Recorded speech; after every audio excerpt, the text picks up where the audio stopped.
이사야서 17장. 이것은 다마스쿠스를 두고 하신 엄한 경고의 말씀이다. 다마스쿠스는 성읍 축에도 들지 못하고 허물어진 무더기가 될 것이다. 또한 아로엘의 성읍들이 황무지가 될 것이다. 그 성읍들은 양떼의 차지가 되며 양떼가 누워도 그들을 놀라게 할 자가 하나도 없을 것이다. 에브라임은 무방비 상태가 되고 다마스쿠스는 주권을 잃은 것이다. 이스라엘 자손에게서 영광이 사라지듯이 시리아의 남은 백성도 수치를 당할 것이다. 만군의 주님께서 하신 말씀이다. 그날이 오면 야곱의 영화가 시들고 건강하던 몸이 야위일 것이다. 그들은 곡식을 거두고 난 텅 빈 들처럼 될 것이다. 곡식을 거두는 자가 곡식을 다 거두어 버린 그 들판, 사람들이 이삭마저 다 줍고 내버린 그 들판, 이삭을 다 줍고 난 르바임 들판처럼 될 것이다. 그들은 열매를 따고 난 올리브 나무처럼 될 것이다. 마치 올리브 나무를 흔들 때 가장 높은 가지에 있는 두세 개의 열매나 무성한 나무의 가장 먼 가지에 남은 네다섯 개의 열매와 같이 될 것이다. 주 이스라엘의 하나님께서 하신 말씀이다. 그날이 오면 사람들은 자기들을 지으신 분에게 눈길을 돌리고 이스라엘의 거룩하신 분을 바라볼 것이다. 자기들이 손으로 만든 제단들은 거들떠보지도 않고 자기들이 손가락으로 만든 아세라 상들과 태양 신상은 생각지도 않을 것이다. 그날이 오면 그 견고한 성읍들이 폐허가 될 것이다. 마치 이스라엘 자손 앞에서 도망친 히위족과 아모리족의 성읍들처럼 황폐하게 될 것이다. 이스라엘아, 내가 하나님 너희 구원자를 잊어버리고 내가 피할 견고한 반석을 기억하지 않고 이방신을 섬기려고 이방의 묘목으로 신성한 동상을 만들었구나. 나무를 심는 그날로 내가 울타리를 두르고 그 다음날 아침에 내가 심은 씨에서 싹이 난다 하여도 내가 그것을 거두어들을 무렵에는 흉작이 되어 너희 슬픔에 클 것이다. 가련하다. 저 많은 민족의 요란한 소리가 마치 바다에 파도치는 소리처럼 요란하고 많은 백성들이 몰려오는 소리가 마치 거대한 물결이 밀려오는 소리 같구나. 비록 많은 백성이 거대한 물결이 밀려오는 것 같이 소리를 내어도 주님께서 그들을 꾸짖으시리니 그들이 멀리 도망칠 것이다. 그들은 산에서 바람에 흩어지는 겨와 같고 폭풍 앞에 흩날리는 티끌과 같을 것이다.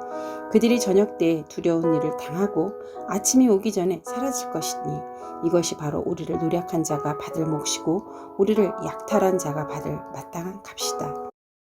이사야서 18장. 에티오피아의 강 건너편 벌레들이 날개치는 소리가 나는 땅에 재앙이 닥칠 것이다. 그들이 갈대배를 물에 띄우고 백길로 사절단을 보낸다. 너희 민첩한 사절들아 가거라. 강물이 여러 갈래로 나뉘어 흐르는 땅으로 가거라. 거기에 사는 민족 곧 키가 매우 크고 근육이 매끄러운 백성, 멀리서도 두려움을 주고 적을 짓밟는 강대국 백성에게로 가거라. 이 세상 사람들아, 땅에 사는 주민들아, 산 위에 깃발이 세워지면 너희가 보게 되고 또 나팔 소리가 나면 너희가 듣게 될 것이다. 주님께서 나에게 이렇게 말씀하신다. 내가 나의 처소에서 조용히 내려다보겠다. 추수철 더운 밤에 이슬이 조용히 내려앉듯이 한여름 폭염 속에서 떼약볕이 고요히 내리쬐듯이 곡식을 거두기 전에 꽃이 지고 신 포도가 연글 때에 주님께서 연한 가지들을 낫으로 자르시고 뻗은 가지들을 찍어 버리실 것이다. 산의 독수리들과 땅의 짐승들이 배불리 먹고도 그것들을 버려두실 것이니 독수리가 그것으로 여름을 나고 땅의 모든 짐승이 그것으로 겨울을 날 것이다. 그때 만군의 주님께서 예물을 받으실 것이다. 강물이 여러 갈래로 나뉘어 흐르는 땅, 거기에 사는 민족, 곧 키가 매우 크고 근육이 매끄러운 백성, 멀리서도 두려움을 주고 적을 짓밟는 강대국 백성이 만군의 주님께 드릴 예물을 가지고 만군의 주님의 이름으로 일컫는 곳 시온산으로 올 것이다. 이사야서 19장. 이것은 이집트를 두고 하신 엄한 경고의 말씀이다. 주님께서 빠른 구름을 타고 이집트로 가실 것이니 이집트 유상들이 그 앞에서 떨고 이집트 사람들이 간담이 녹을 것이다. 내가 이집트 사람들을 부추겨서 서로 맞서 싸우게 하겠다. 형제와 형제가, 이웃과 이웃이, 성읍과 성읍이, 왕권과 왕권이 서로 싸우게 하겠다. 그래서 이집트 사람들이 길을 죽여놓겠다. 내가 그들의 계획을 무산시켜버리면 그들은 우상과 마술사와 신접한 자와 무당을 찾아가 물을 것이다. 내가 이집트를 잔인한 군주의 손에 넘길 것이니 폭군의 그들을 다스릴 것이다. 주님, 곧 만군의 주님께서 하신 말씀이다. 나일강이 마를 것이다. 강바닥이 바짝 마를 것이다. 강에서는 악취가 나며 이집트 시냇물이 물 깊이가 얕아서 마르겠고 파피루스와 갈대도 시들어버릴 것이다. 나일강가와 어기의 풀밥과 강변에 심은 모든 나무가 말라서 바람에 날려 사라지고 말 것이다. 나일강에서 고기를 잡는 어부들이 슬퍼하며 통곡하고 나일강에 낚시를 던지는 모든 낚시꾼과 강에 그물을 치는 사람들이 잡힐 것이 없어서 고달파할 것이다. 가는 배를 짜는 사람이 배 짜는 일을 그만두고 흰 천을 짜는 사람도 실망하여 천 짜는 일을 그칠 것이다. 옷 만드는 사람들이 낙심하니 모든 품꾼의 마음에도 병이 들 것이다. 소안의 지도자인 너희는 어리석기만 하고 지혜롭다고 하는 바로의 참모인 너희도 어리석은 제안만을 하고 있으니 어찌 바로에게 너희가 옛 현인들과 옛 왕들의 후예라고 감히 말할 수 있겠느냐? 이집트의 임금아, 너를 섬기는 현인이 어디에 있느냐? 그들을 시켜서 만군의 주님께서 이집트에 대하여 무엇을 계획하셨는지를 알게 하여 너에게 보이라고 하여라. 소안의 지도자들은 어리석은 사람들이다. 멤피스의 지도자들은 제 꾀에 속고 있다. 이집트의 주춧돌들인 지파들이 이집트를 그릇된 길로 이끌었다. 주님께서 친히 그들에게 마음을 혼란시키시는 영을 부으셔서 그들이 이집트를 잘못 다스리게 하셨다. 그래서 마치 취한 자가 토하면서 비틀거리듯 이집트를 그 꼴로 만들었다. 그러므로 이집트에서는 되는 일이 없고 우두머리나 말단에 있는 사람이나 종려나무처럼 귀한 자나 갈대처럼 천한 자가 가릴 것 없이 모두 쓸모없이 될 것이다. 그날이 오면 이집트 사람이 마치 겁 많은 여인처럼 되어 만군의 주님께서 그들 위에 팔을 펴서 휘두르시며 심판하시는 것을 보고서 두려워하며 떨 것이다. 이집트 사람은 유다 땅을 무서워할 것이다.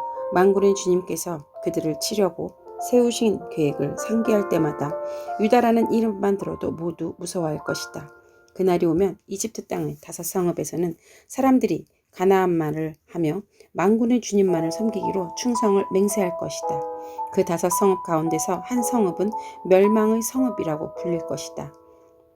그날이 오면 이집트 땅 한가운데 주님을 섬기는 제단 하나가 세워지겠고 이집트 국경지대에는 주님께 바치는 돌기둥 하나가 세워질 것이다. 이 제단과 이 돌기둥이 만군의 주님께서 이집트 땅에 계시다는 징표와 증거가 될 것이다. 그래서 그곳 백성이 압박을 받을 때에 주님께서 부르짖어서 살려주실 것을 간구하면 주님께서 한 구원자를 보내시고 억압하는 자들과 싸우게 하셔서 백성을 구원하실 것이다.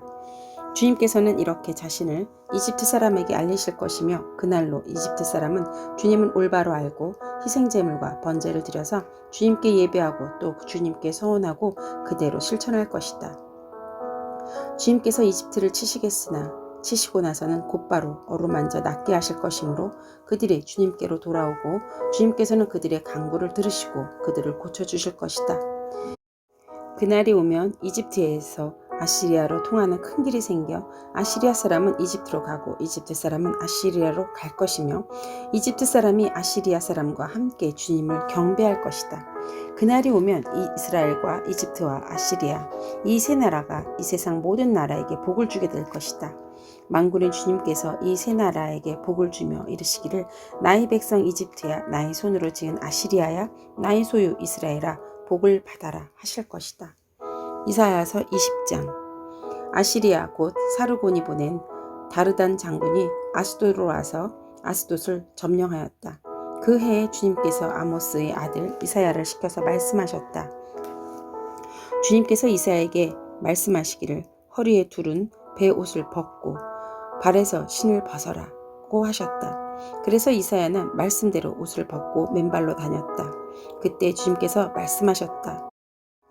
나의 종 이사야가 3년 동안 벗은 몸과 맨발로 다니면서 이집트와 에티오피아에게 표징과 징조가 될 것처럼 아시리아 왕이 이집트에서 잡은 포로와 에티오피아에서 잡은 포로를 젊은이나 늙은이 할 것 없이 모두 벗은 몸과 맨발로 끌고 갈 것이니 이집트 사람이 수치스럽게도 그들의 엉덩이까지 드러낸 채로 끌려갈 것이다. 그리하여 에티오피아를 의지하던 자들과 이집트를 그들이 자랑으로 여기던 자들이 두려워하고 부끄러워할 것이다. 그날이 오면 이 해변에 사는 백성이 이렇게 말할 것이다.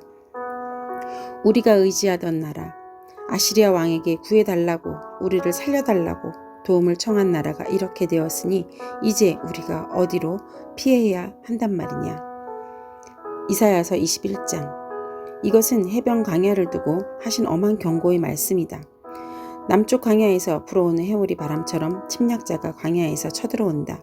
저 무서운 땅에서 몰아쳐온다. 나는 끔찍한 계시를 보았다. 배신하는 자가 배신하고 파괴하는 자가 파괴한다. 엘람아 공격하여라. 메대야 에워싸거라. 내가 바빌론의 행포를 그치게 하고 억압받는 사람들의 탄식 소리를 그치게 하겠다. 그러자 나는 허리가 끊어지는 것처럼 아팠다. 아기를 낳은 산모의 고통이 이런 것일까? 온몸이 견딜 수 없이 아팠다. 그 말씀을 듣고 귀가 멀었으며 그 광경을 보고 눈이 멀었다. 나의 마음은 갈피를 잡지 못하고 공포에 질려 떨었다. 내가 그처럼 보고 싶어한 희망찬 새벽빛은 도리어 나를 무서워 떨게 하였다. 내가 보니 사람들이 잔치상을 차려놓고 방석을 깔고 앉아서 먹고 마신다. 갑자기 누가 명령한다. 너희 지휘관들아 일어나거라. 방패를 들어라. 주님께서 나에게 이렇게 말씀하셨다. 너는 가서 파수꾼을 세우고 그가 보는 대로 보고하여라 하여라. 기마병과 함께 오는 병거를 보거나 낙이나 낙타를 탄 사람이 나타나면 주의하여 살펴보라고 하여라. 파수꾼이 외친다. 주의관님, 제가 온종일 망대 위에 서 있었습니다. 밤새 경계구역을 계속 지키고 있었습니다. 그런데 갑자기 병거가 몰려오고 기마병이 무리를 쥐어온다. 누가 소리친다. 바벨론이 함락되었다. 바벨론이 함락되었다. 조각한 신상들이 모두 땅에 떨어져서 박살났다. 아, 짓밟히던 나의 결례여. 타작마당에서 으깨어지던 나의 동포여. 이스라엘의 하나님 만군의 주님께서 나에게 말씀하신 것을 이렇게 내가 그대들에게 전한다. 이것은 두 말을 두고 하신 엄한 경고의 말이다. 세일에서 누가 나를 부른다. 파수꾼아, 밤이 얼마나 지났느냐? 파수꾼아, 날이 새려면 얼마나 더 남았느냐? 파수꾼이 대답한다. 아침이 곧 온다. 그러나 또다시 밤이 온다. 묻고 싶거든 물어보아라. 다시 와서 물어보아라. 이것은 아라비아를 두고 하신 엄한 경고의 말씀이다. 드단 사람들아, 아라비아의 메마른 덤불 속에서 밤을 지새우는 드단의 행상들아, 목마른 피난민들에게 마실 물을 주어라. 대마 땅에 사는 사람들아, 아라비아의 피난민들에게 먹거리를 가져다 주어라.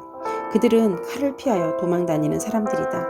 칼이 그들을 치려 하고 화살이 그들을 꿰뚫으려 하고 전쟁이 그들의 목숨을 노림으로 도망다니는 신세가 되었다. 주님께서 나에게 이렇게 말씀하셨다.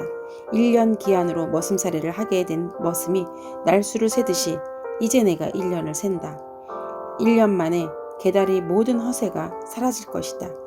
게달의 자손 가운데서 활 쏘는 용사들이 얼마 남는다고 하여도 그 수는 매우 적을 것이다. 주 이스라엘의 하나님께서 이렇게 말씀하셨다. 아멘.